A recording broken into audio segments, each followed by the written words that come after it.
大地震造成苏花公路真侪路段放弃，中地路段发生大规模的走山，大清水泵坑出口的道路消失规个断去。因为日头在落石头，地震的第一时间，有民众互落落来石头憾死，佮有3个爬山的民众伫德卡伦步道互石头击着死亡。因为即马路也未通，有真侪民众甲打佮掉伫山区。地震！山崩地震，秀林。到伫1万年啊，开始天摇地动，山壁大规模放落来，场面风看落会惊。重大地震，塌方。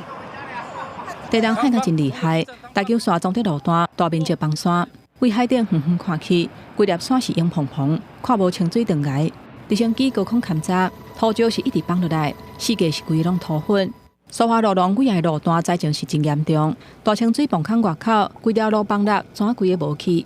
还有人伫回德泵坑的停车场，去有落落来石头直接撞到。我们有一位林长在那边工作扫地，那他说当场就看到落石砸到那台轿车是租赁车，那车上的乘客就死亡。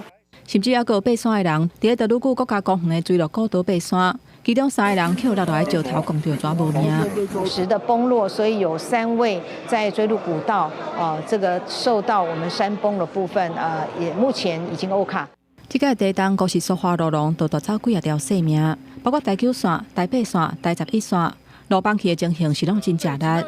不少民众嘛，因为安尼掉伫遐，亲像伫德鲁古，包括园区的游客在内，有真青人也无法度落山。遐若掉伫回德泵坑北边的40个游客，公所派车去甲载，而且沿路佫会通看到涂骹的笔顺是真长。灾难的部分啊，财产先放一边了。警察一直苦劝，因为有15个人无想要离开，看对方无爱配合，落尾手警方动用公权力，甲人撤离去安全的所在。记者综合报道。